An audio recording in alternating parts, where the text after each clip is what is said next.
Baru saja saya secara langsung menyampaikan duka cita yang mendalam kepada keluarga dan kedua orang tua dari almarhum saudara Afan Kurniawan, dan insya Allah keluarga diberikan kekuatan, keikhlasan dan ketabahan dalam menerima musibah ini, dan semoga amal ibadah dari almarhum Afan Kurniawan bisa diterima Allah Subhanahu wa Ta'ala. Amin. Jadi saya juga menyampaikan kepada kedua orang tuanya, insya Allah kakak dan adiknya bisa dibantu sekolahnya oleh Pak Gubernur. Juga kami akan membantu kakak dan adiknya untuk bisa bekerja dan menyelesaikan sekolahnya. Juga saya minta kepada Gubernur untuk dikasih kartu KJB sampai selesai. Juga karena bapaknya saat ini bekerja sebagai ojek online juga, tadi saya juga menyatakan karena motor dari almarhum rusak atau sekarang belum ditemukan, saya juga menawarkan jika membutuhkan untuk ada kendaraan, kami juga akan membantu untuk menyiapkan motor sehingga beliau bisa melanjutkan pekerjaannya. Dan saya tentu saja pada kesempatan ini meminta kepada kepolisian dan seluruh jajaran untuk mengusut tuntas dan secara transparan mengungkap dan menyelidiki tragedi ini. Dan kami tentu saja akan mengawal ini sampai selesai. Dan jangan sampai insiden seperti ini terjadi kembali. Jangan sampai tragedi ini terulang kembali. Mari kita jaga persatuan dan kesatuan bangsa bersama-sama. Jangan kita terpecah belah.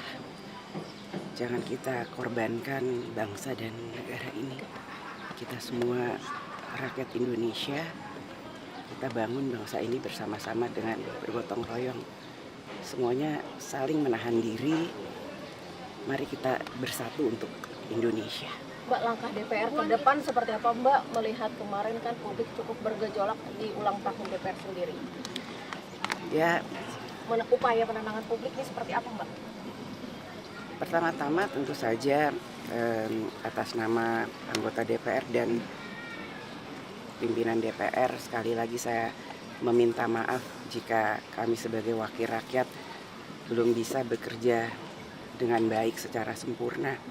Kami akan mengevaluasi, kami akan berbenah diri, kami akan mendengar aspirasi rakyat dengan lebih sehat, lebih baik dalam bergotong royong membangun bangsa. Dan marilah kita bangun bangsa ini bersama-sama, kita berdiskusi, kita dengarkan masukan-masukan dari para tokoh bangsa, dari tokoh-tokoh dalam membangun bangsa ini. Artinya ke depan ini akan ada perbaikan khususnya dalam pola komunikasi yang disampaikan oleh DPR, Mbak Puan? Ya, kita evaluasi bersama. Mbak Puan, salah satu yang memicu gejolak publik itu kan soal tunjangan rumah DPR, apakah itu akan dicabut Mbak Puan? Kan sudah disampaikan bahwa itu hanya sampai Oktober. Apakah ada peringatan ataupun teguran khusus mungkin bagi anggota DPR yang kemudian pola komunikasinya berpotensi untuk menyakitkan hati publik, Mbak? Semua harus menahan diri dan jangan saling menyakiti, kita saling menghormati dan menghargai. Terkait anggota BPR yang keluar negeri Mbak, kenapa nggak ada yang menemui demo waktu itu sih Mbak Puan untuk menenangkan? Apakah anggota dewan pada takut pada demonstran, gimana Pak? Ya, nanti kita cukup dulu ya, cukup dulu ya, perhatikan. cukup dulu ya. Minta maaf, minta maaf. Kan sudah disampaikan bahwa itu hanya sampai Oktober. Apakah Ya, alhamdulillah baru saja saya secara langsung menyampaikan duka cita yang mendalam kepada keluarga dan kedua orang tua dari almarhum saudara Afan Kurniawan, dan insya Allah keluarga diberikan kekuatan, keikhlasan dan ketabahan dalam menerima musibah ini, dan semoga amal ibadah dari almarhum Afan Kurniawan bisa diterima Allah Subhanahu wa Ta'ala. Amin. Jadi saya juga menyampaikan kepada kedua orang tuanya, insya Allah kakak dan adiknya bisa dibantu sekolahnya oleh Pak Gubernur. Juga kami akan membantu kakak dan adiknya untuk bisa bekerja dan menyelesaikan sekolahnya. Juga saya minta kepada gubernur untuk dikasih kartu KJB sampai selesai. Juga karena bapaknya saat ini bekerja sebagai ojek online juga.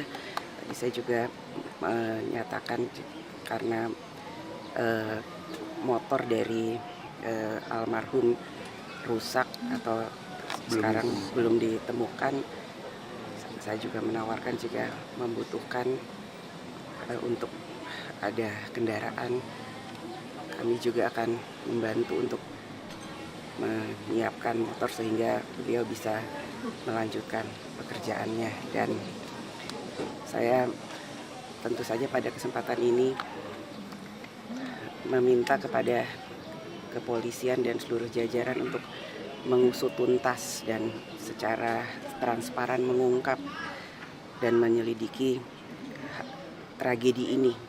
Dan kami tentu saja akan mengawal ini sampai selesai. Dan jangan sampai insiden seperti ini terjadi kembali. Jangan sampai tragedi ini terulang kembali. Mari kita jaga persatuan dan kesatuan bangsa bersama-sama. Jangan kita terpecah belah. Jangan kita korbankan bangsa dan negara ini. Kita semua rakyat Indonesia. Kita bangun bangsa ini bersama-sama dengan bergotong royong. Semuanya saling menahan diri. Mari kita bersatu untuk Indonesia. Mbak, langkah DPR ke depan seperti apa Mbak, melihat kemarin kan publik cukup bergejolak di ulang tahun DPR sendiri? Ya, Upaya penenangan publik ini seperti apa Mbak? pertama-tama tentu saja atas nama anggota DPR dan pimpinan DPR, sekali lagi saya meminta maaf jika kami sebagai wakil rakyat belum bisa bekerja dengan baik secara sempurna. Kami akan mengevaluasi, kami akan berbenah diri, kami akan mendengar aspirasi rakyat dengan lebih sehat, lebih baik dalam bergotong royong membangun bangsa.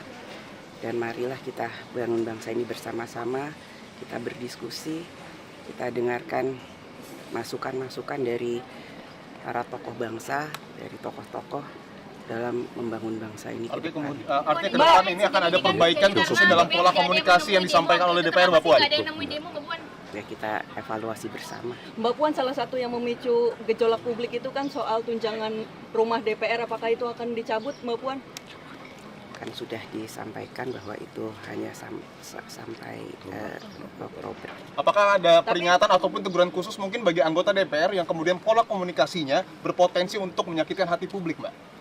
Semua harus menahan diri dan jangan saling menyakiti, kita saling menghormati dan menghargai. Terkait anggota BPR yang keluar negeri Mbak, Kenapa nggak ada yang menemui demo waktu itu sih Mbak Puan untuk menenangkan? Apakah anggota Dewan pada takut pada demonstran, gimana Pak? Ya, nanti kita Yuk, cukup dulu ya. Cukup dulu ya. klarifikasi. Cukup dulu ya. Minta maaf.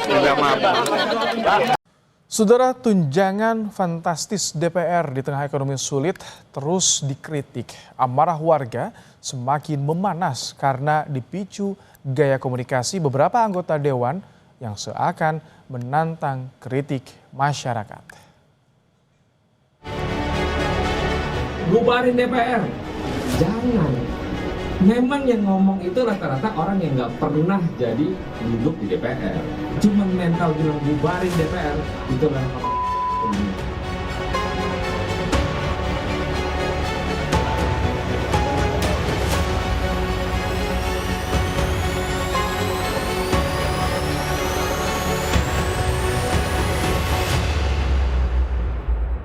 Tunjangan anggota DPR naik melejit di saat ekonomi masyarakat terhimpit, membuat amarah rakyat tak terbendung.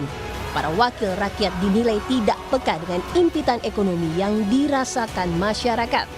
Tak hanya itu, gaya komunikasi sejumlah anggota dewan menjawab persoalan publik makin membuat masyarakat meradang. Salah satunya pernyataan anggota DPR Ahmad Sahroni. Bubarin DPR, jangan. Memang yang ngomong itu rata-rata orang yang nggak pernah jadi duduk di DPR. Cuman mental bilang bubarin DPR, itulah orang dunia. Sikap anggota DPR ini memicu amarah publik yang menilai kinerja anggota dewan tak sebanding dengan fasilitas yang diterima. Kelompok buruh menilai besarnya tunjangan perumahan anggota DPR tidak masuk akal. Apalagi tunjangan itu diberikan di tengah upah murah yang saat ini diterima buruh. DPR aja naikin tunjangan seenak-enaknya dia naikin gaji seenak-enaknya dia, pakai joget-joget lagi. Di mana hati nuraninya? Itu yang menyakiti rakyat, itu yang menyakiti buruh. Buruh sampai turun ke jalan hanya untuk kalau naik 8,5%, rata-rata itu 200.000. Dia naik upah, tunjangan perumahannya aja 50 juta.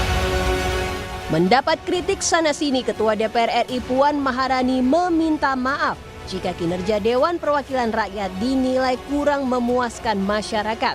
Puan berjanji akan mengevaluasi diri, termasuk membuka ruang dialog dan komunikasi. Atas nama seluruh anggota dan pimpinan DPR RI, kami meminta maaf apabila belum sepenuhnya dapat menjalankan tugas kami sebagai wakil rakyat. DPR RI akan terus berbenah dalam mendengar aspirasi rakyat. Menjadi komitmen kami untuk terus membuka ruang komunikasi yang sehat. Direktur Eksekutif Lingkar Madani Ray Rangkuti meminta kenaikan tunjangan DPR ditunda, serta agar tidak menimbulkan kesenjangan sosial, gaya hidup dan perilaku anggota dewan juga harus diubah. Tuntutan-tuntutan terkait dengan tunjangan-tunjangan yang disebutkan itu yang dianggap memperlihatkan kesenjangan antara anggota DPR dengan masyarakat itu diterima dan untuk selanjutnya akan segera dieksekusi. Maaf kepada masyarakat disebabkan entah karena kebijakan mereka, lalu soal ucapan, tindakan. Unjuk rasa di DPR 25 dan 28 Agustus lalu jadi simbol kekecewaan warga pada para wakil rakyat. Ini semestinya jadi alarm bagi para wakil rakyat untuk evaluasi, menjaga sikap agar tak berbuat arogan jika masih ingin dihormati dan dipercaya oleh rakyat. Tim Liputan, Kompas TV.